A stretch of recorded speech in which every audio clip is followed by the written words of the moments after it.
परिसंचरण तंत्र हो गया था। अब एग्जाम पास में है तो सभी का रिवीजन चल रहा होगा, तो उसमें एमसीक्यू को एक बार देख के जाना बहुत जरूरी है। तो परिसंचरण तंत्र का जो एमसीक्यू है उसमें जो कुछ क्वेश्चन है जो आपको जाते समय देखने बहुत जरूरी है। एग्जाम में पूरे चांस है कि ये इसी में से ही आएगा। पहला क्वेश्चन देखो, हृदय का हृदय मैंने आपको बताया था। हृदय का हृदय क्या होता है, या हृदय का पेस मेकर भी, दोनों में से कुछ भी क्वेश्चन पूछ सकता है कि हृदय का हृदय या हृदय का पेस मेकर किसको कहते हैं। एवी नोड, एसए नोड, दोनों या दोनों ही नहीं। तो इसमें जो एसए नोड है इसको हृदय का हृदय या हृदय का पेस मेकर कहते हैं। बी नंबर आंसर हो जाएगा। ये होता कहाँ है, यदि पूछ ले कि एसए नोड कहाँ होता है तो ये दाएं आलिंद में होता है। और दायां आलिंद और दायां नीले में कौन सा रुधिर बहता है, अशुद्ध रुधिर बहता है। ये भी ध्यान रखना। तो हृदय के कौन से भाग में शुद्ध रुधिर बहता है, दाएं आलिंद और दाएं भाग में अशुद्ध रुधिर और बाएं भाग में शुद्ध रुधिर। क्वेश्चन नंबर 2 देखो, मनुष्य में परिसंचरण तंत्र होता है, कौन सा होता है, बंद होता है, खुला होता है, दोनों होते हैं या दोनों ही नहीं होते। तो मनुष्य में जो रुधिर है वो वाहिनियों में बहता है, मतलब बंद नलिकाओं में बहता है। इसलिए इसमें कौन सा हो जाएगा, बंद परिसंचरण तंत्र पाया जाता है। खुला किसमें होता है, कुछ कीटों में, जो आर्थ्रोपोडा संघ के कीट वर्ग है उसमें, मोलास्का में, इनमें खुला परिसंचरण तंत्र पाया जाता है। तीसरा देखो, बाएं आलिंद व बाएं नीले के मध्य कौन सा कपाट पाया जाता है, द्विवलन कपाट, मिट्रल कपाट, त्रिवलन कपाट। बी और सी, मतलब मिट्रल और त्रिवलन कपाट दोनों। तो इसमें क्या हो जाएगा, बाएं नीले और बाएं आलिंद मतलब शुद्ध वाला भाग, शुद्ध रुधिर बहता है, उनके मध्य कौन सा कपाट होता है, उनके मध्य होता है त्रिवलन कपाट, या इसको मिट्रल कपाट भी बोलते हैं। दोनों ही नाम आएंगे, तो बी हो जाएगा, बी और सी दोनों। ये द्विवलन कपाट है, ये कहाँ पाया जाता है, द्विवलन कपाट पाया जाता है दाएं आलिंद और दाएं नीले के मध्य, जबकि बाएं आलिंद और बाएं नीले के मध्य मिट्रल कपाट या द्विवलन कपाट होता है। क्वेश्चन नंबर 4 देखो, ऐसी कौन सी शिरा है जिसमें शुद्ध रुधिर बहता है। तो मैंने आपको बताया था कौन सी शिरा हो जाएगी, महाशिरा, महाधमनी, फुफ्फुस शिरा और हृदय शिरा। इसमें हो जाएगा फुफ्फुस शिरा, पल्मोनरी वेन। ऐसी एकमात्र शिरा है जिसमें शुद्ध रुधिर बहता है। नॉर्मल शिराओं में कैसा बहता है, अशुद्ध रुधिर बहता है, लेकिन जो फुफ्फुस शिरा है, पल्मोनरी वेन है, उसमें कैसा बहता है, शुद्ध रुधिर बहता है। महाधमनी, धमनियों में तो शुद्ध रुधिर बहता ही है, ये शिरा पूछ रहा है। महाशिरा, शिराओं में शुद्ध रुधिर बहता है। और हृदय शिरा, ऐसी कोई शिरा का नाम नहीं होता हृदय शिरा। तो इसका उत्तर हो जाएगा पल्मोनरी वेन, फुफ्फुस शिरा। या धमनी पूछ लेता तो फुफ्फुस धमनी। ऐसी कौन सी धमनी है जिसमें अशुद्ध रुधिर बहता है, तो क्या हो जाएगा, फुफ्फुस धमनी। केवल 2 बताया था मैंने आपको। क्वेश्चन नंबर 5 देखो, मनुष्य में रुधिर बैंक का कार्य करता है, कौन करता है रुधिर बैंक का कार्य। अब रुधिर बैंक का हृदय, यकृत, प्लीहा और वृक्क, मैंने चारों ही नाम देखो छांट कर दिए हैं। इसमें देखो हृदय मत करके आ जाना, आप सोचोगे रुधिर का बैंक होता है, रुधिर उसी में होता है, वो ही पंप करता है, तो आप हृदय करके आ जाओ। ऐसी बात नहीं है। हृदय क्या करता है, रुधिर का केवल पंप करता है, पंप ऑर्गन है, रुधिर बैंक नहीं है। प्लीहा हो जाएगा, स्प्लीन बोलते हैं इसको, प्लीहा। ये क्या है, एक लसिका अंग भी है, ध्यान रखना, प्रतिरक्षा तंत्र का काम भी करता है प्लीहा। और ये एक रुधिर बैंक, रुधिर का कब्रिस्तान या आरबीसी का कब्रिस्तान भी बोलते हैं इसको। तो रुधिर बैंक का कार्य कौन करता है, स्प्लीन या प्लीहा। यकृत, रुधिर बनाता है, लेकिन भ्रूणीय अवस्था में बनाता है। और वयस्क अवस्था में रुधिर कौन बनाता है? अस्थि मज्जा, बोन मेरो। तो रुधिर बैंक का नाम जहां पूछे उसका उत्तर हो जाएगा प्लीहा। और 6 नंबर क्वेश्चन है, आरच कारक की खोज किसने की? तो आरच कारक की खोज 4 ऑप्शन है, William Harvey, Landsteiner winner, Landsteiner और ल्यूवेनहोफ। तो किसने की थी? लैंडस्टीनर और विनर था।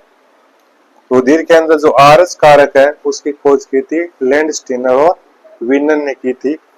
विलियम हार्वे था, वो रुधिर परिसंचरण की खोज, देखो नीचे मैंने लिखा भी है स्टार लगा के, रुधिर परिसंचरण तंत्र की खोज किसने की थी? William Harvey. तो एग्जाम में यदि पूछ ले कि रुधिर परिसंचरण तंत्र की खोज किसने की, तो विलियम हार्वे हो जाएगा इसका उत्तर। और आरच कारक की खोज लैंडस्टीनर और विनर। केवल लैंडस्टीनर भी नहीं है, हाँ यदि विनर न देता और कोई ऑप्शन दे देता तो लैंडस्टीनर लिख सकते थे, लेकिन दोनों है तो दोनों ही है इसके वैज्ञानिक। तो इसका उत्तर, एग्जैक्ट उत्तर ये हो जाएगा लैंडस्टीनर और विनर ने। ये कुछ मोस्ट इंपोर्टेंट क्वेश्चन है जो आपको जाते समय देख के जाना है।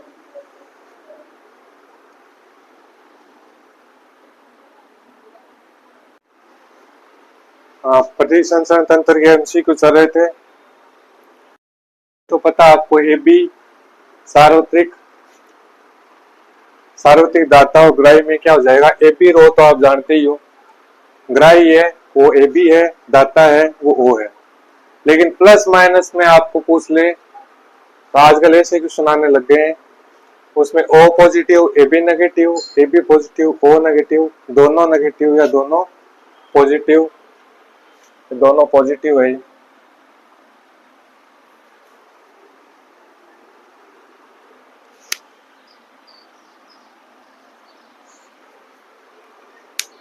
इसमें क्या हो जाएगा?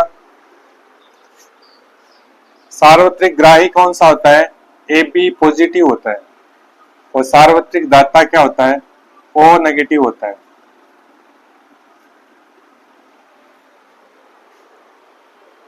क्योंकि देखो नेगेटिव ग्रुप है उसके ऊपर एंटीजन पाया नहीं जाता, आरएच एंटीजन होता ही नहीं है, तो वो किसी भी रुधिर वर्ग को रुधिर दे सकता है।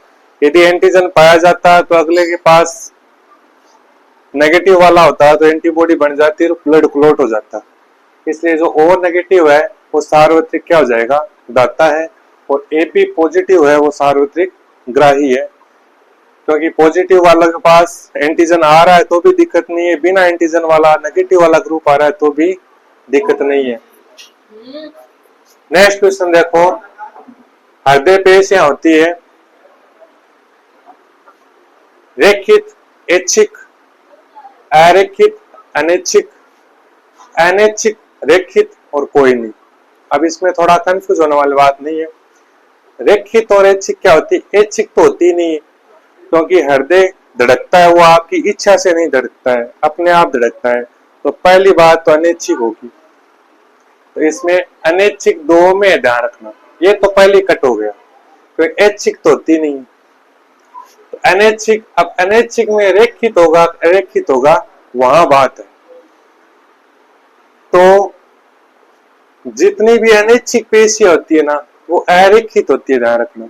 लेकिन हृदय पेशी अनैच्छिक होती है लेकिन रेखित होती है, तो इसमें सी आंसर हो जाएगा। इसको थोड़ा और क्लियर कर देता हूं मैं आपको।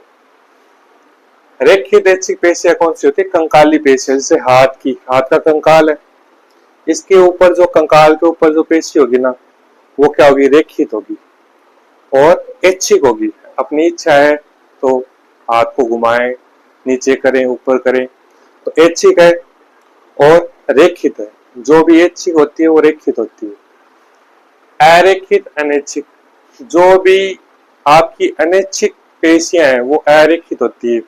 जैसे आपका पाचन तंत्र है, आपने भोजन खाया तो उसके चारों ओर जो पेशियां होगी ना अमाशय की, तो उसमें वो अरेखित व अनैच्छिक होगी। ऐसे नहीं आप भोजन खा रहे हो, आपकी इच्छा है कि मैं पचाऊंगा नहीं और आप कहोगे हाँ अब पचाऊंगा, मैं तो 2 घंटे बाद पचाऊंगा, ऐसे नहीं है। वो तो खाया है तो पचेगा, तो आपका कंट्रोल नहीं है, अनैच्छिक है। और जो अनैच्छिक होती है वो अरेखित होती है। लेकिन हृदय पेश या अनैच्छिक होती है, आपका कंट्रोल नहीं है, लेकिन रेखित होती है, ध्यान रखना, यहाँ थोड़ा सा ध्यान रखना, रेखित और अनैच्छिक होगा। फिर देखो 9वां क्वेश्चन, मानव में लार रुधिर कणिकाओं का निर्माण होता है, कहाँ होता है? यकृत, अस्थि मज्जा, प्लीहा, हृदय, चारों ही रक्त से जुड़े हुए हैं, इसलिए मैंने चारों ऑप्शन लिए हैं। ये अस्थि मज्जा होगा, बोन मेरो, यहाँ पर लार रुधिर कणिकाओं आरबीसी का निर्माण होता है। यकृत और प्लीहा में भ्रूणीय अवस्था में आरबीसी का निर्माण होता है, ध्यान रखना। यदि पूछे भ्रूणीय अवस्था में आरबीसी का निर्माण कहाँ होता है, तो यकृत और प्लीहा में। और हृदय है वो पंप करता है केवल रुधिर का, और कोई काम नहीं इसका। क्वेश्चन नंबर 10 देखो, मानव में ऑक्सीजनित रुधिर उपस्थित होता है। एक तो ऐसे पूछ सकते हैं, या ऐसे भी पूछ सकते हैं कि मानव में शुद्ध रुधिर उपस्थित होता है। ऑक्सीजनित मतलब शुद्ध रुधिर, तो इसका क्या हो जाएगा? 4 ऑप्शन है, दायां आलिंद, दायां नीले, बायां आलिंद, बायां नीले, दायां आलिंद, बायां नीले, बायां आलिंद, दायां नीले। तो आपको पता है कि शुद्ध रुधिर होता है वो बाईं तरफ होता है, तो बायां आलिंद और बायां नीले। तो बायां आलिंद और बायां नीले देख लो, इसमें कहाँ है? ये रहा, बायां आलिंद और बायां नीले, बी ऑप्शन हो जाएगा इसका। यदि ऐसे पूछता ऑक्सीजनित रहित या अशुद्ध रुधिर उपस्थित होता है, तो क्या हो जाएगा? दायां भाग होता है वो अशुद्ध वाला होता है, तो दायां आलिंद और दायां नीले, तो ये हो जाता यदि ये अशुद्ध रुधिर की बात करता तो। क्वेश्चन नंबर 11 है, मानव एबीओ रुधिर वर्ग के कितने जीन प्रूफ जीनोटाइप संभव है? एबीओ रुधिर वर्ग के मैंने बताए थे, सब बता चुका हूं मैं आपको। एबीओ रुधिर वर्ग के मैंने बताए थे आपको, जीनोटाइप बताए थे। कुल कितने होते हैं? 6 जीनोटाइप होते हैं,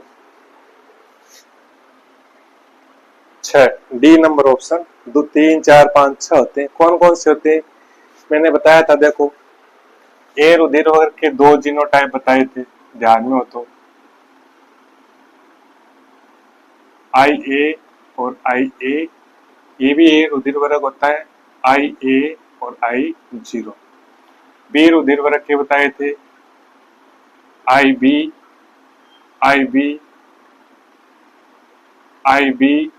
और I0। और AB रुधिर वर्ग का एक ही जीनोटाइप होता है, IA और IB। ओ रुधिर वर्ग का भी एक ही जीनोटाइप होता है, I0 और I0। 4 रुधिर वर्ग है, चारों के जीनोटाइप है, टोटल कर लो, 2 2 4 2 6, 6 जीनोटाइप होते हैं रुधिर वर्ग में, तो इसका उत्तर हो जाएगा 6। और लास्ट क्वेश्चन है, यदि पिता RH पॉजिटिव, माता RH नेगेटिव तथा संतान RH पॉजिटिव, वो मैंने बताया था इरिथ्रोब्लास्टोसिस पिटिलिस रोग वाला, उसमें ये बताई थी कंडीशन। यदि पिता RH पॉजिटिव है, माता RH नेगेटिव है और संतान RH पॉजिटिव है, तो प्रथम प्रसव के बाद माता को एक इंजेक्शन दिया जाता है। उस इंजेक्शन में क्या चीज होती है वो बतानी है। क्या दिया जाता है? एंटी RH प्रतिरक्षी, एंटी RH प्रतिजन, दोनों या कोई नहीं। तो देखो संतान प्लस वाली, इसमें तो पहले से ही प्रतिजन है, अपने को प्रतिजन को नष्ट करना है, तो प्रतिरक्षी दी जाती है, ध्यान रखना। तो एंटी RH प्रतिरक्षी हो जाएगा, ये रहा ए नंबर उत्तर हो जाएगा इसका, एंटी RH प्रतिरक्षी। प्रतिजन मत करना, एंटी RH तो है लेकिन प्रतिजन नहीं है, प्रतिरक्षी है, ध्यान रखना। तो एंटी RH प्रतिरक्षी। ये 12 क्वेश्चन है, आपको इसको देख के जाना है, एग्जाम में इनमें से ही पड़ेगा।